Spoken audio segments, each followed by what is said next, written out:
지금 유대인들 가운데는 특별히 메시아닉 주라고 해서 참 독특한 그런 어떤 성도의 그룹이 있어요. 유대교와 기독교가 확실히 분리가 되지 않습니까? 유대교의 특징이 무엇입니까? 왜 기독교와 분리가 되는 것이죠? 그들은 그리스도, 예수님을 그리스도라 인정하지 않기 때문에, 메시아라 인정하지 않기 때문에 같은 성경을 가졌지만 그들은 신약을 인정하지 않고 있는 것을 보게 됩니다.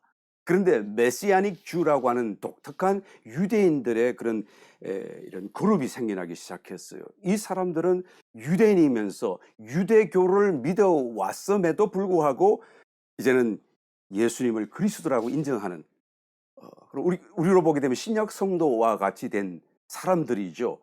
그래서 여전히 유대교의 절기를 지키고 안식일을 지키고 그러면서도 그리스도가 메시아 예수님이라는 그런 고백을 하고 또 예수님이 을 믿음으로써 자기들이 구원받았고 어떤 절기나 그 유대교에서 지키는 어떤 그런 관습을 행함으로써 구원받는다는 것이 아닌 것을 그들이 너무나 잘 알고 있다라고 고백하는 사람들이에요. 그럼에도 불구하고 그것을 지키는 이유는 말씀에서 하라고 하니까 우리는 지킨다라고 하는데 약간의 좀 개선해야 될 그런 부분이 남아 있긴 해요, 여전히. 그러나 어떻게 보게 되면 초대교회의 그런 상황과 굉장히 비슷한 모습이다라고 우리가 생각해 볼 수가 있겠죠. 아직도 유대교에서 완전히 이제는 신약 성도로서 모든 틀을 깨뜨리고 정말 그 그림자가 말씀하고 있는 실체를 갖고 그것에 이게 집중하여 살아가는 그런 신약 성도의 모습. 그러니까 이게 약간 좀 이렇게 전환해가는 그런 시점에 있던 초대교회 모습을 연상케 하는 그런 사람들, 유대인들, 메시아닉 주가 있습니다. 자기들은 유대교인이다라고 얘기를 하기도 하고 자기들은 여전히 유대인들이다라고 말을 하는데 유대교회에서는 당신들은 크리스찬이요 하고 선을 그어버려요. 예수님을 그리스도라고 인정을 하니까. 그 다음에 유대 정부에서도 마찬가지 그냥 당신들은 유대인이긴 하지만 그러나 크리스찬이요라고 하면서 선을 그어요. 뭔가 행정적인 그런 베네핏 문제가 관련되기 때문에요. 여하튼 다 당신들은 크리스찬이지 유대교인이 아니다라고 선을 그어버리는데 여하튼 독특한 그룹이 있습니다. 여하튼 구원받은 성도들이고 예수님을 메시아 또 그리스도로 인정하는 정말 우리와 똑같은 신약 성도이죠. 그러면서도 유대인들이고 유대교의 그런 어떤 관습과 어떤 절기를 지키면서 하나님을 섬기는 그런데 아주 급성장하고 있어요. 지금 그 숫자가 아주 급격하게 커져가고 있습니다. 2020년도 가까이 됐을 때 정확하게 알 수 없잖아요. 추정치로 봤을 때 한 300교회 3만 명 정도가 벌써 이스라엘 땅 안에 생겨났다라는 거예요. 그게 미국에도 굉장히 많이 있는데 적어도 한 3배 이상 그러니까 여기 한 10만 명 이상 정도 있다는 얘기죠. 또 그 사이에 또 시간이 지나갔으니까 어떻게 될지 모르겠어요. 그러니까 하여튼 급성장하는 그런 숫자적으로도 그런 하나의 독특한 성도의 그룹이 있는데 그것이 바로 메시아닉 주, 메시아닉 유대인이라는 신약 성도의 그룹입니다. 이 사람들이 바로 성경에서 말하는 14만 4천인들 물론 전부가 다 이 사람들이다라고 말할 수는 없겠지만 아마 많은 부분에 있어서 이 사람들이 그 14만 4천에 해당되는 부분을 차지하지 않을까라는 생각이 듭니다. 이 사람들이 이제는 대환란이 시작하고 있어서 조금 지나자마자 이제는 하늘에 들림 받았어요. 그것이 공중이 아닌 시온산이다라고 말씀을 드렸죠. 삼청천이다 하나님 보좌 앞이다라는 말씀을 우리가 나누었었습니다. 대환란에 들어왔지만 대환란을 통과하지만 아직도 대환란이 남아있지만 그들은 이제는 다 익었기 때문에 들림을 받았어요. 그래서 먼저 익었다 그 말이죠. 그래서 처음 익은 열매라는 거예요. 대환란에 들어와서 살아있는 성도 중에 나중에 익을 성도들이 있기 때문에 이 그룹과 대비해서 처음 익었다라는 의미로 이제는 그들은 대환란을 들어왔지만 얼마 있지 않아서 사역을 하는 중에 들림을 받고 올라간 거예요. 그들은 바로 하나님 보좌로 가는 것입니다. 공중 재림이 아니죠. 모르긴 몰라도 이 사람들이 대환란이 오기 전에 이미 어느 정도 이거 있었을 거예요. 적어도 지금 봐도 제가 봐도 굉장히 그 열심, 열정 막 그게 그 패션이 느껴지는 것을 찾아볼 수가 있는 것이죠. 주님 오신다는 것을 굉장히 열망하면서 기다리고 있는 것을 볼 수가 있습니다. 그런데 완전케 읽지는 못했던 것 같습니다. 그래서 대환란에 들어가면서 사역하면서 그 어려운 환경 속에서 아주 급속하게 완전하게 익어서 다 들림받은 것 아닌가라는 그렇게 생각이 되어집니다. 여하튼 여러분, 이런 차원에서도 사역, 하나님을 섬기는 어떤 사역이 얼마나 우리에게 중요하고 필요한가라는 것을 우리 느낄 수가 있습니다. 과테말라 선교 잘하는 거예요, 여러분. 우리가 가서 뭔가를 전해주기도 하고 은혜를 전해주고 하나님의 어떤 그런 간정을 전해주기도 하는 것이지만, 사실은 우리가 그 사역을 통해서 더 은혜를 받고 있는 것을 알아야 되죠. 더 많은 것을, 우리에게 더 유익하다는 것을 우리는 알아야 되는 것입니다. 이 14만 4천 같이 메시아닉 주 같이 사역하는 가운데 그들이 완전하게 익어가지고 들림받는 거예요. 하여튼 이 14만 4천인이 휴거되었습니다. 그리고 난 뒤에 어떤 일이 벌어집니까? 이제 봉독해드린 6절 이하부터 마지막 절까지 여러 가지를 이제는 보여주고 있는 것입니다. 첫 번째로 영원한 복음이 선포된다. 6절부터 한번 읽어보겠습니다. 또 보니 다른 천사가 공중에 날아가는데 땅에 거하는 자들 곧 여러 나라와 족속과 방언과 백성에게 전할 영원한 복음을 가졌더라. 그가 큰 음성으로 가로되 하나님을 두려워하며 그에게 영광을 돌리라. 이는 그의 심판하실 시간이 이르렀음이니 하늘과 땅과 바다와 물들의 군원을 만드신 이를 경배하라 하더라. 영원한 복음이라고 말씀하고 있죠. 이것은 저와 여러분이 듣고 보고 받은 은혜의 복음과는 다른 거예요. 은혜의 복음이라고 하는 것은 우리도 받고 또 우리도 전하는 것이지만 그 내용이 뭡니까? 예수님 믿으라는 거잖아요. 회개하라는 거잖아요. 예수님 믿으면 우리가 구원받는다. 하나님의 자녀가 된다. 심지어 영생 얻는다라는 말이 우리가 받은 복음이고, 우리는 그것을 은혜의 복음이다. 왜? 자격이 안 되는데 그냥 주시는 은혜잖아요. 그래서 은혜의 복음이라는 말씀을 하는 것입니다. 그런데 영원한 복음은 어떤 것입니까? 다른 거예요. 이것은 천사들이 전한다라고 말을 하는 것이죠. 대환란 기간 중에 선포될 것으로 예비해 놓은 것이다라는 것을 우리 지금 봉독하신 말씀 속에서 말하고 있는 것입니다. 율법이 이 은혜의 복음 있기 전에 우리에게 주셨던 거예요. 그 율법을 통해서 어떻게 합니까? 은혜의 복음의 그 내용, 그림자로서 우리에게 자꾸 전해 주셨던 거예요. 그런데 그 율법이 말하는 그 그림자의 내용이 완성, 실체로서 우리에게 주어진 게 은혜의 복음이죠. 그래서 정말 믿었더니 그냥 구원받고, 믿었더니 하나님의 자녀가 되고 영생을 얻고, 이런 놀라운 은혜를 받게 된 것이다 라는 것이죠. 그런데 이것도 어느 날 그치는 날이 생긴다는 것이죠. 대환란과 함께 보니까, 오늘 말씀 보니까 은혜의 복음은 끝났고 천사들이 공중에서 날아다니면서 복음을 전하는데 영원한 복음을 전한다, 그 말씀이에요.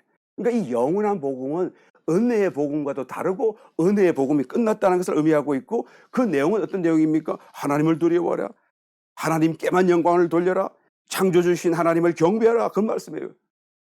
구절에서 나오는 짐승과 그 우상에게 경배하는 것과 사실은 대조가 되죠.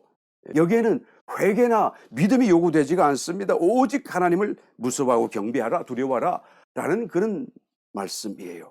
그래서 거짓 선지자가 속이든지 저 그리스도가 죽인다고 하는 그런 살해 위협 앞에 있을지라도 죽을지언정 그들에게 넘어가서는 안 된다라는 것을 참 굉장히 엄숙하게 경고하는 내용이 바로 영원한 복음인 것이죠.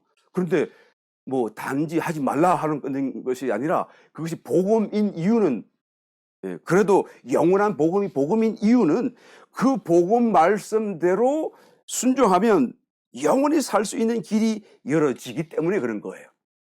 그래서 죽음도 불사하고 하나님 말씀을 따라 적 그리스도와 거짓 선지자에게 불복종했더니 결국에는 영원한 삶의 길이 열어지더라라는 것이죠. 마태복음 25장 양과 염소의 심판입니다.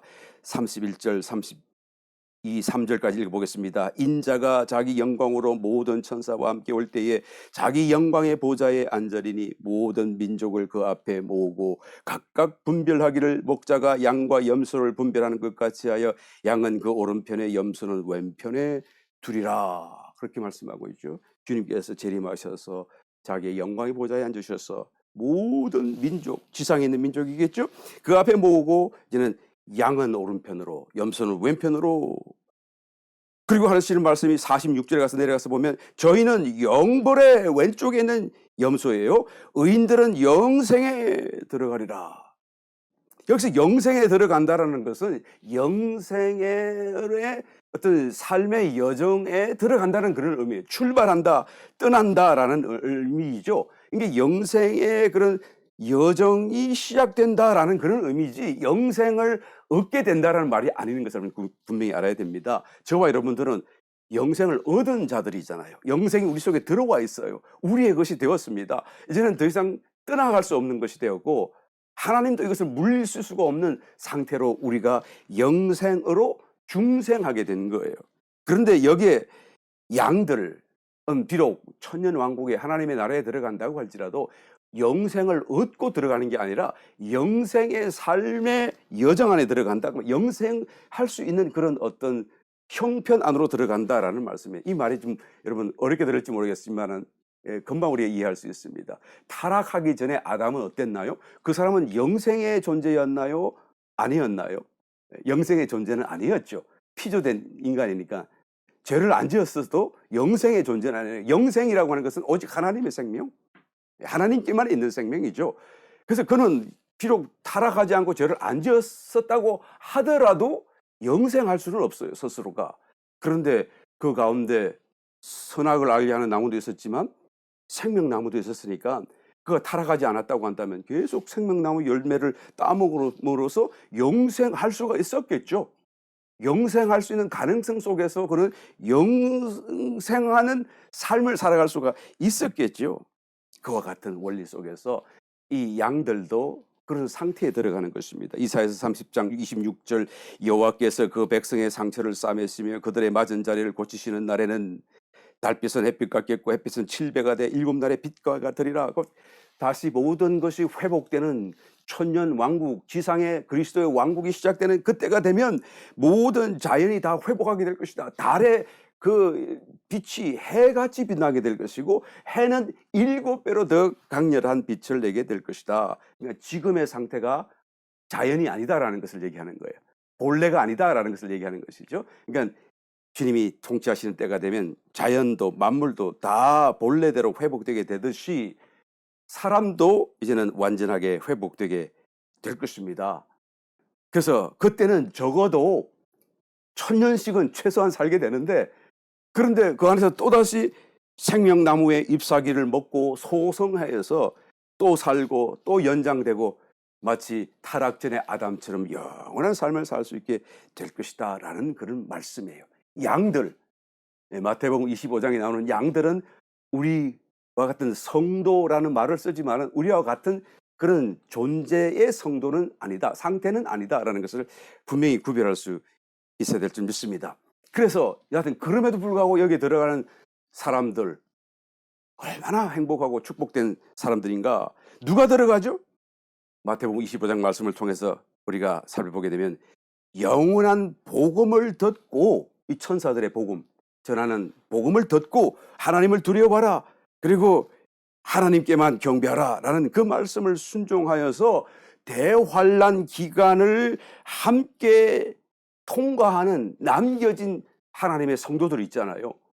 유대인으로서의 성도도 있을 것이고 또 신약 성도로서의 성도도 있을 것입니다.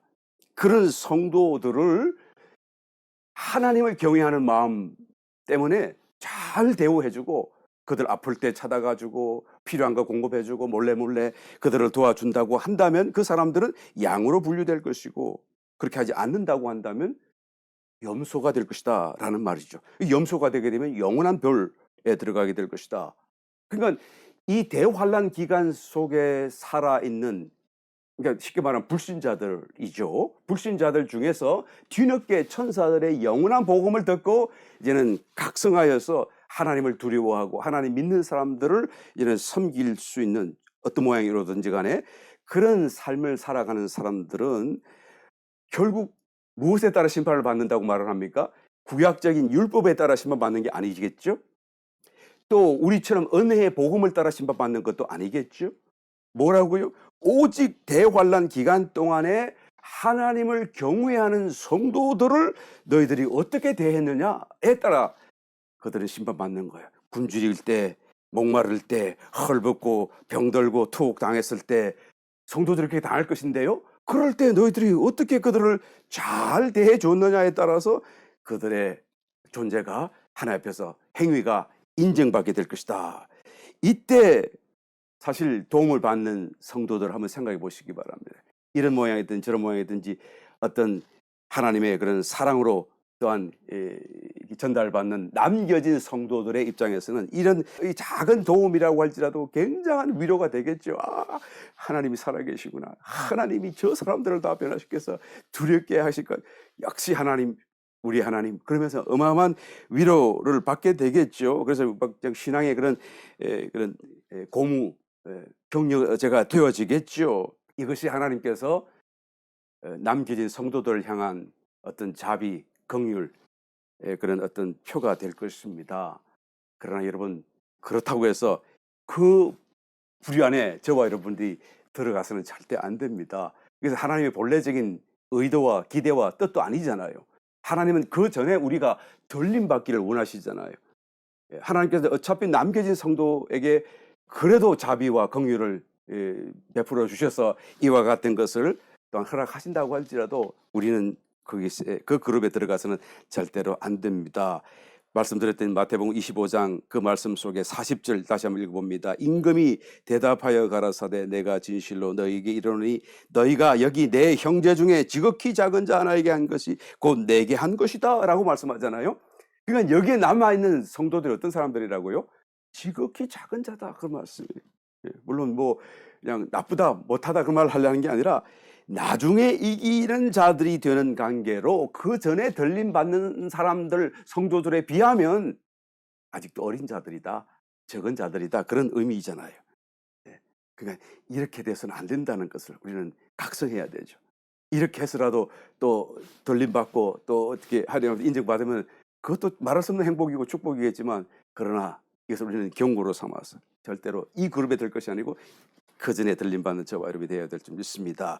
지상 재림하시는 그리스도에 관한 말씀이에요. 그래서 영광의 보좌를 베푸시는데 그 보좌는 하늘에 있는 것을 얘기하는 것이 아니라 지상에 있는 예루살렘에 배설하게 될 주님의 보좌를 의미하는 것이죠. 바로 이때가 되면 벌써 하늘에서는 다 성도들에 대한 심판은 다 완료하셨고 거기서 이기는 자들, 이기지 못하는 자들은 바깥에 다 내어 쫓겼고 이기는 자들과 함께 지상에 지금 강림하시는 것이죠. 그래서 함께 내려오신 하나님의 군대가 되어져서 이는 적그리스도 그의 군대를 패배시키고 그리고는 어떻게 합니까? 산채로 그냥 그들을 적그리스도와 그의 선자를 불못에 던져 넣게 되는 것이에요.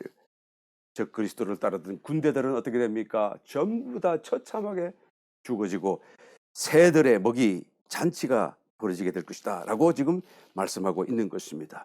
그런 다음에 여전히 이 땅 위에는 많은 사람들이 또 많은 나라들이 여전히 하나님을 믿지 않은 상태로 남아있게 될 거 아니겠습니까? 그전에 믿는 사람은 다 들림 받았고요. 그러니까 그런 사람들을 주님께서 예루살렘에 베푸신 자신의 보좌, 영광의 보좌에 다 불러 세우셔서 이제는 심판을 하게 된다라는 말씀이에요. 우리가 사도신경을 외울 때 주님께서 저리로서 곧 오셔서 산자와 죽은 자를 심판하실 것을 내가 믿사오며 그러잖아요.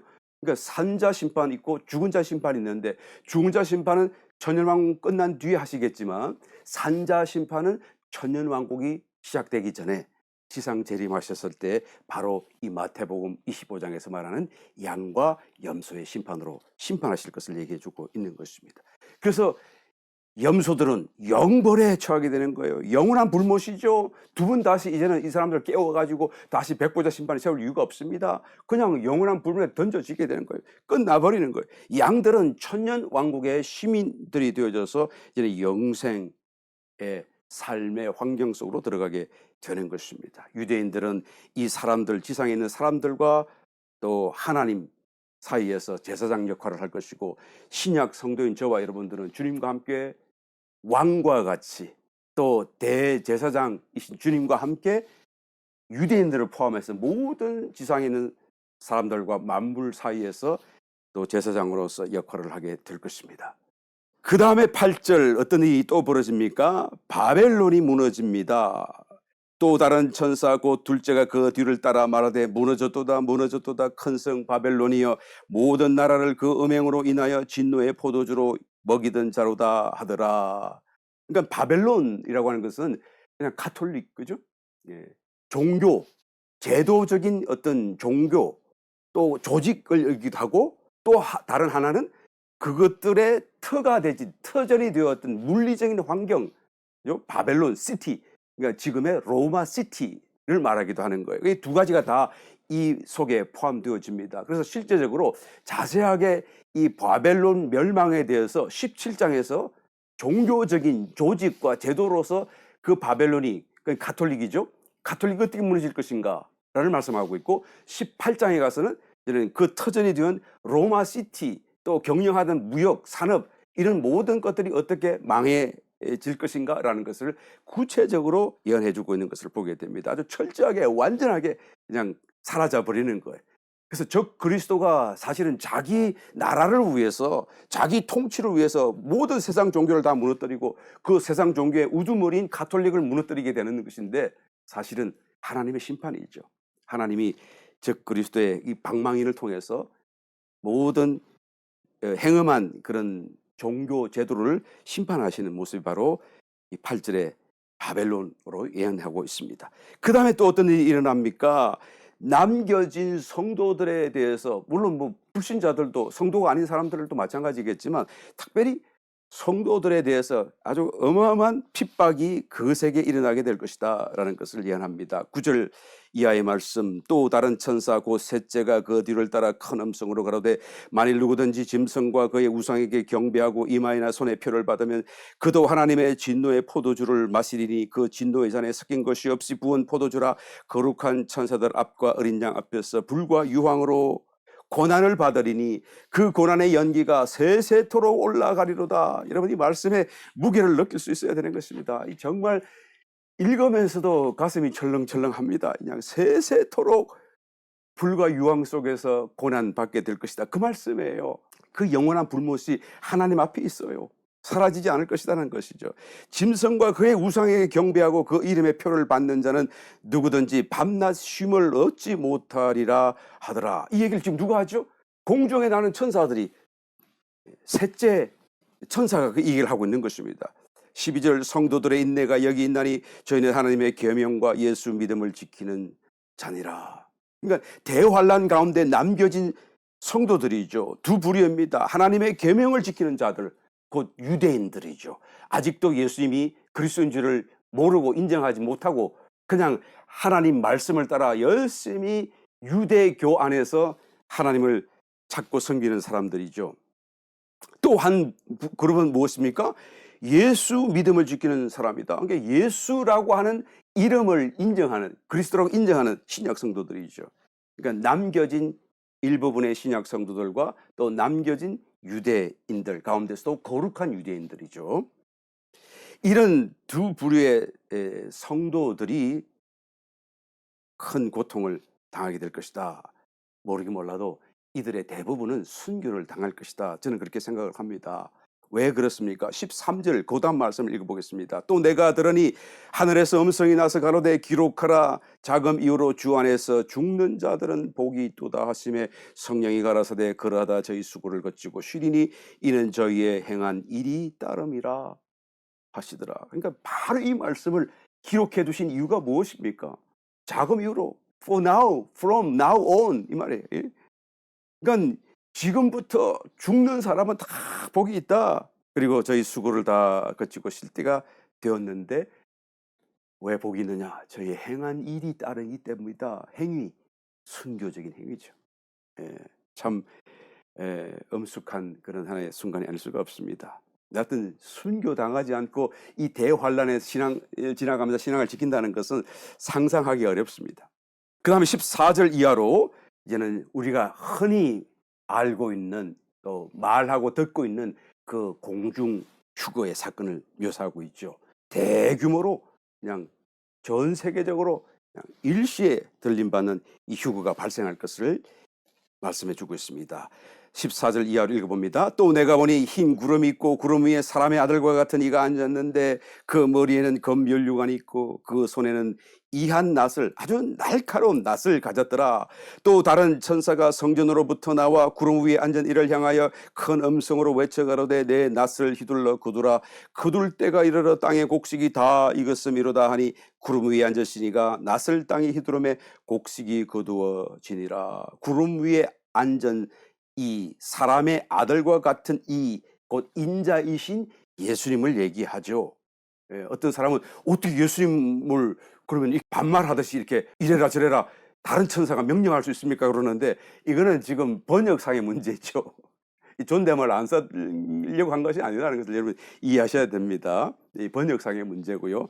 그 내용만을 여러분 이해하시면 되겠습니다. 여하튼 인자이신 예수님에게 하나님의 아버지의 말씀이 전달된다. 천사 입을 통해서 이렇게 여러분 이해하시면 됩니다. 낫을 휘둘러. 이 낫이 뭡니까? 천사들이죠. 마태복음 13장 39절에 보게 되면 추수 때는 세상 끝이요 휴구 때는 것을 얘기하죠. 수습꾼은 천사들이다. 누가 휴구하게 한다고요? 이게 끌어올린다고요? 천사들이다. 낫이다 그 말이에요. 낫을 휘둘러 천사들을 보내셔서 구름 위에 앉아 계신 인자이신 예수님께서 이런 천사들을 보내셔서 땅 위에 있는 성도들을 랩처 시킨다는 말씀이죠. 그러니까 이 때가 되면 땅 위에 남아있는 모든 성도, 구원받은 성도라면 다 휴거될 거예요. 아직 준비 안 됐더라도 휴거될 거예요. 예복이 준비 안 돼도 휴거될 거예요. 이때는 정말 우리가 말하는 일반적으로 이해하는 공중 돌림받는, 공중으로 올라가는 것, 공중으로 재림하시는, 그러니까 구름 위에 앉으신 이로 지금 묘사하고 있죠. 마태복음 22장 8절 이하의 말씀을 한번 찾아 읽어보겠습니다. 이에 종들에게 이르되 혼인잔치는 예비되었으나 청한 사람들은 합당치 아니하니 사거리 길에 가서 사람을 만나는 대로 혼인잔치에 청하여 오너라 한데, 이게 사거리 길이 그러니까 사방 그죠? 모든 지상 전체를 얘기하는 거예요. 10절 종들이 길에 나가 악한 자나 선한 자나 만나는 대로 모두 데려오니 혼인 자리에 손이 가득하더라. 그죠? 이 악한 자는 불신자를 얘기한 게 아닙니다, 여러분. 오해하시면 안 되죠. 혼인 잔치에는 불신자가 올라올 수가 없어요. 혼인 잔치에 초대받고 올라오는 사람들은 모두가 다 구원받은 성도밖에 없습니다. 근데 그 성도 중에도 악한 자가 있고 선한 자가 있다 그 말이에요. 이 악한 자는 어떤 사람이죠? 좀 거무스름하다 그 말이에요. 선한 자는 어떻습니까? 희꺼무례하다. 이 말씀의 의미를 여러분 잘 아시죠? 제가 하도 말씀을 드려가지고, 그러니까 어떻 보기에도 벌써 아직도 세상 때를 많이 벗지 못한 사람이 악한 자요. 얼른 봤는데 그래도 좀 더 거룩한 것이 눈에 들어오는 사람은 희꺼무례한 선한 자로 분류된다라는 거예요. 그래서 막 아무든지 성도는 다 끌어모아서 그냥 혼인잔치에 올려 가게 되는 것입니다. 그랬더니 게스트로서, 이 사람들은 신부가 아니에요. 게스트로서 가득했다 그 말이에요. 신부는 이미 다 준비됐죠. 그 전에 다 들림 받았고요. 신부가 준비되지 않았는데 혼인잔치가 준비되었다라는 말을 할 수가 있나요? 어불성설입니다. 11절 임금이 손을 보러 들어올세 거기에서 예복을 입지 않은 한 사람을 보고, 예복을 혼인잔치까지 들림 받고 올라왔는데도 불구하고 예복을 준비하지 않은 사람이 있다 그 말이죠. 이때 올라온 사람들 중에는. 그러니까 바로 지금 요한계시록 14장에서 말씀하고 있는 이 구름 위에 앉으신 인자이신 주님께서 마지막 때 대휴거, 대규모의 휴거를 지나가실 때는 예복을 입지 않은 사람도 다 들림 받는다라는 것을 여기서 우리가 알아볼 수가 있는 것입니다. 그래서 완전히 모든 신약 성도는 다 휴거 완료되어진다라는 것을 여기서 볼 수가 있죠. 물론 이때 휴거되었다고 모두 이기는 자가 되어 있는 것은 아니다라는 것을 우리가 또한 여기서 보고 있습니다. 하여간 신약 성도 휴거는 완료가 되었고 곧이어 혼인잔치, 그다음에 그리스도의 심판대, 그리고 분리해서 보낼 사람 보내고 이렇게 하겠죠. 그 다음에는 성도들과 함께 지상 강림하는 사건이 일어나게 됩니다. 구름 위에 앉아 계시다라고 하는 것은 이 대규모의 휴거가, 공중 휴거가 비밀스러운 휴거가 아니다라는 거예요. 사람들이 볼 수 있다라는 거예요. 공개적인 것이다라는 것이죠. 고린도전서 15장 51절에서도 마지막 나팔에 우리가 공중으로 올라간다는 말씀을 기록하고 있는데, 마지막 나팔도 들리는 소리잖아요. 들리니까 이거는 공개적인 거예요. 비밀스러운 휴거가 아니죠. 그 휴거가 바로 이 휴거를 얘기하는 것입니다. 데살로니가전서 4장 17절, 그 후에 우리 살아 남은 자도 저희와 함께 구름 속으로 끌어올려 공중에서 주를 영접하게 하시리니, 그래야 우리가 항상 주와 함께 있으리라. 그러니까 이것이 바로 공중 휴거, 우리가 알고 있는 그런 일반적인 휴거의 개념인 것을 보게 됩니다. 이 대규모 휴거, 공개적인 휴거가 14만 4천이 덜림받고 난 뒤에 대환란이 거의 끝나갈 자락에 이제는 일어난다. 마지막 나팔은 불었지만 아직 그 나팔의 내용인 7 대접을 쏟기 바로 직전에 이 휴거가 일어난다, 그 말씀이에요. 그 다음에 또 무슨 일이 일어납니까? 아마겟돈 전쟁이 일어납니다. 아마겟돈 전쟁. 본문 17절 이하의 말씀을 읽어봅니다. 또 다른 천사가 하늘에 있는 성전에서 나오는데 또한 이한 낫을 가졌더라. 또 불을 다스리는 다른 천사가 제단으로부터 나와 이한 낫 가진 자를 향하여 큰 음성으로 불러 가로되 내 이한 낫을 휘둘러 땅에 포도송이를 거두라. 그 포도가 이것느니라 하더라. 천사가 낫을 땅에 휘둘러 땅에 포도를 거두어 하나님의 진노의 큰 포도주 틀에 던짐에 성 밖에서 그 틀이 밟히니 틀에서 피가 나서 말 굴레까지 닿았고 1600스타디온에 퍼졌더라. 여기서 포도송이는 여러분 성도를 의미하는 게 아니죠. 진노의 포도주 틀에 던짐을 받게 되는, 그러니까 이 말씀과 연결되어 있기 때문에 적 그리스도를 추종하는 불신자들을 지칭하는 것입니다. 성경에서는 포도송이가 성도, 아버지는 포도나무요 나는 포도나무요 너희는 가지니 했던 그 말씀처럼 우리가 성령의 열매를 포도송이로도 비교하기도 하는데요. 그런 내용이 아니고 여기서는 같은 단어이지만 불신자, 즉 그리스도를 추종하는 악한 자들을 상징해 주고 있습니다. 그래서 진노의 포도주 틀에 다 던짐을 받게 되고 밟히게 되는 것이죠. 아마겟돈 전쟁이라는 말을 우리가 여기서 찾습니다. 이것이 언제 일어난다고요? 대환란이 거의 끝나가는 무렵입니다. 예수님의 지상 재림을 대비해서 사단의 주도로 적 그리스도와 거짓 선지자가 연합해서 벌리는 최후의 반역 사건이죠. 이게 사실은 전쟁이라고 말하면 안 맞아요. 아마겟돈 전쟁 우리가 그렇게 흔히 말하고 듣기 때문에 저도 이렇게 단어를 씁니다만은 이해를 돕기 위해서요. 그런데 사실은 아마겟돈 전쟁이라고 하기에는 맞지 않아요. 전쟁 같지만 전쟁이라고 할 수가 없는 것은 주님께서 오셔서 그냥 말씀의 검으로 다 심판하는 건데요. 그러니까 저항하고 반역하는 것이고 반역 사건이고 주님은 심판하시는 것이죠. 그러니까 아마겟돈 전쟁이라고 말하기는 좀 곤란합니다. 사실은 이 내용을 정확하게 아는 사람으로서는. 이 아마겟돈이라고 하는 것이 무슨 뜻입니까? 그러니까 머깃도, 언덕, 머깃도의 산, 그런 단어죠. 히브리어죠. 아마겟돈이라고 하는 단어가요. 그러니까 머깃도 언덕, 지금 이스라엘 평야가 있는 그 지역입니다. 그래서 그 지역이 아주 넓은 평야인데 정말로 전 세계 군대가 다 모여도 괜찮을 만큼 아주 넓은 평지가 형성되어져 있죠. 거기에 이 악한 사단과 적 그리스도와 거짓 선지자에게서, 그래서 입에서 더러운 영이 나와서 온 세상에 있는 왕들을 다 유혹해 가지고 오라 해서 여기 오게 만드는 거예요. 왜 오게 합니까? 고 지상 재림하실 주님을 대적해서 자기 편으로 군대로 삼아 가지고 싸우려고요. 그게 아마겟돈이죠. 우리가 아마겟돈 전쟁이라고 알려진 내용이죠.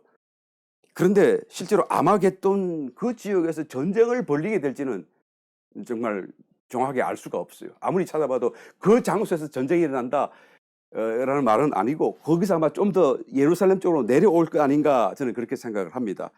나중에 좀 더 지도를 보면서 조금 있다가 한번 더 자세히 한번 살펴보겠습니다. 성 밖에서 그 틀이 밟혔다라고 말하죠. 예루살렘 성 바깥이에요. 그러니까 예루살렘 성 바깥, 여기또 지역은 여기서 한 100km 위에 있거든요. 북쪽에 있거든요. 이게 성 바깥이라고 그러니까 아마 주님께서 예루살렘으로 들어오시는 것을 듣고 여기에 모였던 군대를 이끌고 예루살렘으로 내려오지 않을까? 그래서 거기서 어느 구간에서 또 맞닥뜨리고 하나님의 심판을 받고 주님의 심판 아래 다 죽어지는 거 아닌가라는 저는 그렇게 생각을 합니다. 좀 이따 다시 한번 찾아보겠습니다. 1600 스타디온이라고 말하죠. 1600 스타디온의 그 피가 강을 이루어 흘러갔다라고 말합니다. 그 높이는요, 말 굴레까지, 말에 이게 입에 굴레 씌웠던 거. 그러니까 그게 말이 고개를 이렇게 숙이면은 아마 우리 허리 정도 오겠죠, 높이가. 고개를 약간 들면 배 정도 오겠고, 고개를 빳빳이 들면 아마 이렇게 뭐 가슴 위에까지 오지 않겠습니까? 그런 정도의 이게 피의 강을 이루어서 1600 스타디온에 이르기까지 쭉 피의 강물이 흘러간다 그 말이에요. 얼마나 많은 사람들이 동시적으로 죽어졌는지 정말 상상이 잘 안 되는 부분이에요. 예. 한번 지도를 볼까요? 지도를 보겠습니다. 1600 스타디온이라고 되어 있습니다. 자세히 보시게 되면 제일 위에 있는 지역이 머기또라고 적혀 있잖아요. 지금 우리가 아마겟돈 전쟁이라고 하는 그 지역입니다. 거기서부터 이제는 1600 스타디온은 약 300km거든요. 마일로 하게 되면 한 180마일 정도가 되고요. 그러니까 지도에서 딱 선을 그어보게 되면 그 정도 거리에 떨어지는 곳이 바로 저기 바로 보스라라고 적힌 데 있잖아요. 보스라. 예. 저기가 딱 180마일, 300km 정도 떨어진 곳이에요. 그러니까 저기서부터 저기까지 피의 강을 이런 정도의 높이를 이루어서 흘러가게 된다라는 의미가 되겠죠. 왜 보스라입니까? 우리 질문해 볼 수 있을 것입니다.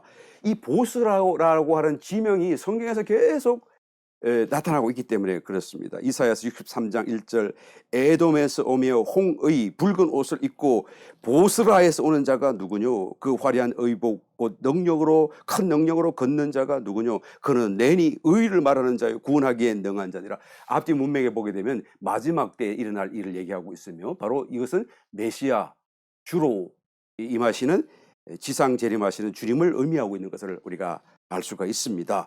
그러니까 보스라에서부터 온다라고 지금 말씀하고 있잖아요. 보스라에서 예루살렘까지의 거리는 방금 지도를 다시 보게 되면 예루살렘이 어디 있습니까? 저기 사해 여러분 아시죠? 사해에서 왼쪽으로 들어가시게 되면 바로 그게 예루살렘이에요. 지금 지도상에는 그 차 4시간 13분 적어놓는데 그 바로 밑에 가려져 있어서 안 보이는데 거기가 예루살렘이에요. 그러니까 그 예루살렘까지 가게 되면 보스라에서는 120마일 정도밖에 되지 않습니다. 한 240, 30km 정도 되죠. 그러니까 보스라에서 예루살렘까지 하면 안 되겠죠. 보스라에서 머기도까지 해야 지금 1600 스타디온이 되는 거예요. 그런데 만약에 예루살렘 성 밖이라고 했으니까 예루살렘 가까이라고 한다면 거기서부터 보스라를 거쳐서 좀 더 한 70km 더 내려가야 돼요. 거기가 페트라라고 하는 것이에요. 저희 그림이 나오죠? 페트라. 예, 거기가 페트라라는 것입니다. 우리가 말하고 있는 그 사막 한가운데 있는 바위 요새, 거기를 우리가 대표할 것이라고 얘기하는 것이죠. 그 옆에 와디 무사라고 적혀 있는데 거기는 모세가 이제는 거기서 샘물을 터지게 했던 곳이다라고 알려진 저기가 바로 페트라의 입구입니다. 지금 그 화살표가 보여주고 있는 그 페트라 위에 있는 화살표, 그 화살표에 이렇게 붉은 오란지색의 그 면적이 있죠. 저 지역이 사실은 다 보스라에서부터 시작해서 페트라 이르기까지 정말 협곡으로 형성되어져 있죠. 그럼 페트라가 얼마나 그냥 깊은 골짜기인지 지난 시간에 사진으로 봤죠. 그런 깊은 골짜기로 계속 연결되어 있는 거예요. 그 골짜기가 저렇게 길게 아주 어떤 산맥처럼 계곡을 형성하고 있어요. 보스라에서부터 페트라에 이르기까지 하여튼 모든 지역이 그냥 그런 지역으로 이루어져 있습니다. 그러니까 이스라엘 백성들이 요한계시록 12장에서 묘사되어져 있는 해를 등에 입은 여자, 그래서 결국은 사내 아이를 출산하고 이제는 하나님의 도우심으로 광야 자기 곳으로 피난하게 되는데 그곳이 페트라일 것이다. 우리가 흔히 이해하잖아요. 페트라일 수도 있고 아니면 보스라일 수도 있고 아니면 하여튼 보스라와 페트라 그 사이 모든 구간이 다 해당될 수도 있고 함께 다 우리가 생각할 수가 있습니다. 그러니까 예루살렘부터 시작해서 1600스타디온이라고 한다면 저기 페트라에 이르기까지 저 밑에 와디 무사에까지 가야 되고 또 머기또에서부터 시작한다고 한다면 보스라까지가 1600 스타디온이 되는 거예요. 그러니까 하여튼 이렇든 저렇든 성경이 말씀하고 있는 그 내용이 정확한 예언으로 함께 등장하고 있는 것을 보게 됩니다. 페트라보다도 보스라 지역에 더 비중을 두고 저기에서 주님이 지상재림하실 것이다 라고 믿는 사람들이 있어요. 아까 제가 처음에 말씀드렸던 메시아닉 주 되는 사람들이 그렇게 믿고 있습니다. 이 사람들이 보스라, 이 말씀 이사야서 말씀처럼 보스라를 통해서 올라오실 주님을 자기들은 말씀에 근거해서 믿고, 여하튼 재림하시는 주님을 가장 먼저 가서 우리가 환영하고 맞이하고 뵐 것이다 라는 그런 기대와 각오를 갖고, 지금도 저기 지도에 보시게 되면 보스라 옆으로 쭉 가시게 되면 어떻게 됩니까? 핫세바라는 것이 있죠. 핫세바. 저희가 이스라엘 영토 안에 있는 아주 소도시예요. 지금 사해를 중간을 내려가는 그 국경선이 있지 않습니까? 그 국경선에서 이스라엘 쪽에 있는 이스라엘 지형입니다. 그 안에서 그냥 국경에 딱 붙어 있는 가장 보스라에서 가장 가까운 소도시예요. 시골이에요. 거기에다가 기도처를 만들어 놓고 막 거기서 기도하면서 기다리고 있는 것이죠. 주님이 보스라에 분명 오실 것이니까, 지상재림하실 것이니까 자기들은 그때 가장 먼저 가서 문을 확 열고 뛰어가서 주님을 맞을 것이다 라는 그런 각오로 저기서 지금 기도처를 만들어 놓고 기도하고 기다리고 있다라는 것을 들어보았습니다. 여러분, 참 생각만 해도 가슴이 뛰는 부분이죠. 그런데 저와 여러분들은 지금 메시아닉 주처럼 저렇게 가까운 데 가서 기도처를 만들고 교회를 짓고 주님 오실 때 기다리면 얼마나 좋을까 생각할지 모르겠습니다만, 저와 여러분들은 그래서는 안 됩니다. 왜요? 저와 여러분들은 저 보스라에 임하시는 주님과 함께 내려와야 돼요. 주님과 함께 이미 그 자리에 있어야 됩니다. 지상 재림하시는 주님을 맞이할 것이 아니라 주님과 함께 지상 재림할 수 있도록 우리는 들림 받아야 될 줄 믿습니다. 또 그렇게 될 줄 믿습니다. 그래서 주님께서 왜 보스라에 먼저 오시는 건가? 예루살렘으로 오시지 않고, 그것은 모르긴 몰라도 그 해를 입고 산의 아이를 추산한 여인이 광야 자기 곳으로 피난하게 되는데 그것이 바로 저 지역이다. 그래서 저 지역에서 피하여서 살고 있지만, 그러나 저 지역이 에돔 지역이기 때문에 에돔 지역은 적 그리스도에게 속한, 적 그리스도에게 충성을 하는 그런 나라이거든요. 성경에서 보니까. 그러니까 적 그리스도의 군대, 또 에돔의 군대, 또 정부에 의해서 굉장한 핍박, 그죠? 은신하였지만 편안한 곳이 절대 아닙니다, 여러분. 편안하게 숨어서 지낼 수 있는 공간이 아니에요. 여하튼 어마어마한 핍박을 받을 거예요. 그러니까 그런 곳을 주님께서 먼저 내려오셔서 독수리같이 임하셔서 그들을 구원해 주시고, 또 원수들을 무너뜨려 주시고, 이제는 그들과 함께 예루살렘에 올라가실 것이다 라는 것을 이 성경이 말씀해 주고 있습니다. 이사야서 63장 2절, 그러니까 그 다음 줄 다시 한번 읽어봅니다. 어찌하여 내 의복이 붉으며 내 옷이 포도즙 털을 밟는 자 같으뇨. 만민 중에 나와 함께한 자가 없이 내가 홀로 포도즙 털을 밟았는데, 진노의 포도즙 털이죠. 불신자들이죠. 대적하는 자들이죠. 그들을 홀로 밟으셨대요. 그러니까 그 지상에 남아있는 만민들 주님을 보고도 아무도 주님 편에 서서 주님을 돕는 사람이 없더라, 그 말씀이죠. 얼마나 정말 참 분개할 사태 아니겠습니까? 내가 노함을 인하여 무리를 밟았고 분함을 인하여 짓밟았으므로 그들의 선혈이 피가 내 옷에 띄어 내 의복을 다 이렇게 붉게 만들었다, 그 말이에요. 본래는 린넨, 세마포 아주 하얀 옷인데, 고운 옷인데 거기서 선혈이 다 묻어가지고 붉게 물들어 버렸다라고 지금 말씀해 주고 있죠.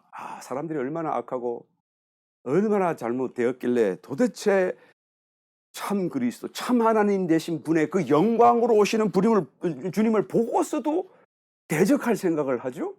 어떻게 싸울 생각을 하죠? 돕지 않을 수가 있죠? 한 명도 없었다라고 주님이 고백하고 있지 않습니까? 정말 여러분, 이 사람들은 사람이기를 포기한 어떤 종자, 심한 말을 써서 죄송합니다만 그런 아주 그냥 다른 종자가 아닌가라고 우리 말할 수밖에 없어요. 주님의 분노를 여기서 한번 보시길 바랍니다. 이들은 여러분 사람일지라도 적 그리스도와 같은, 또 사람일지라도 사단과 같은 그런 성품적인 DNA를 가졌다라고 볼 수밖에 없습니다. 그러니까 회개할 생각이 없는 사람이에요. 변화를 기대할 수 없는 존재인 것이죠. 그러니까 이런 사람들은 그래 너희가 추종하는 사단과 적 그리스도와 함께 영원한 불못으로 들어갈지어다. 하나님 그렇게 심판하실 수밖에 없는 것이죠. 정말 심각한 문제입니다. 이 사람들은 비교해서 좀 더 악하고 못됐다라는 나쁜 것이다라는 의미가 아니죠. 그냥 악 그 자체, 악의 덩어리, 사단과 똑같다, 구별할 것이 없다, 도무지 개선될 수가 없는 존재, 악의 화신이라고 말할 수밖에 없는, 아바타라고 말할 수밖에 없는 그런 존재들이 지금 주님의 재림하실 때에 지상에 남아있는 사람들이다라는 것을 여기서 우리가 알아볼 수가 있는 것입니다. 그러니까 하나님이 이런 사람들을 여러분 청소하지 않을 수가 없어요. 이건 불못이 그래서 있는 것입니다. 영적인 존재니까 죽지 않으니까 어떻게 합니까? 불못에 던질 수밖에 없잖아요. 영원한 불못에. 그런데 여러분 만약에 저와 여러분이 구원받았고 저와 여러분들 이들과 정말 존재적으로 달라졌잖아요.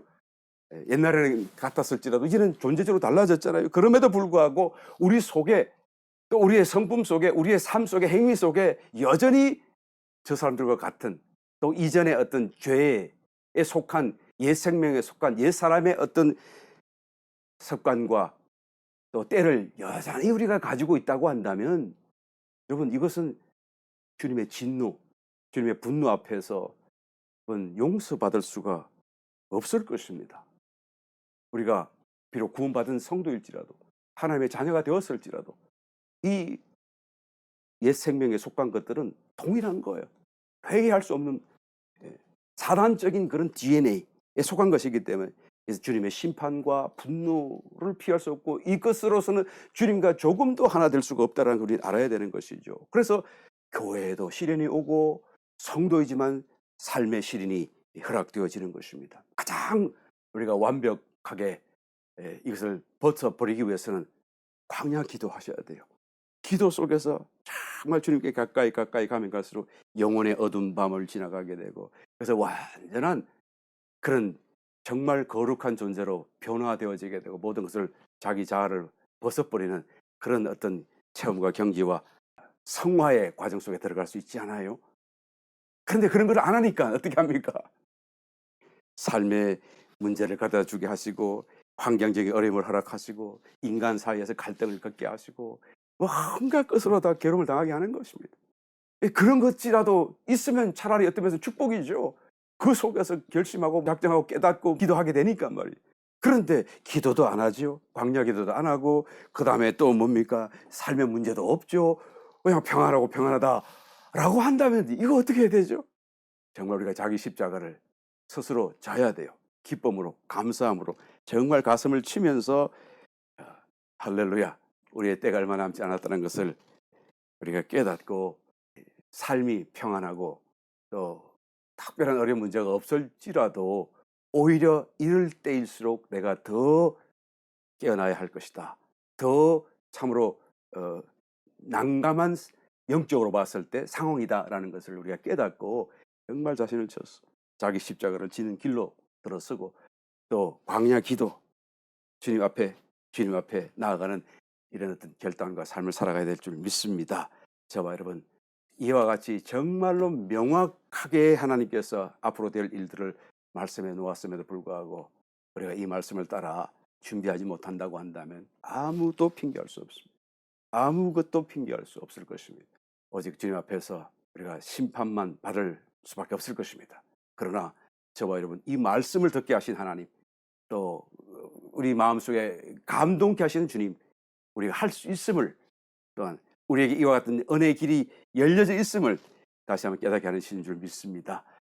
이 말씀을 주시는 하나님의 그 은혜를 따라서 또 그 은혜를 믿음으로써 반드시 이 놀라운 이기는 자의 삶에 들어가시고, 그래서 정말로 이 대환란을 통해서 주님께서 심판하실 수밖에 없는 그 상황을 우리의 입으로도 간증하고 합당하다라고 하나님 앞에 영광을 올려드리는 그 자리에 저와 여러분들이 설 수 있어야 될 줄 믿습니다. 또 꼭 그렇게 될 줄 믿습니다.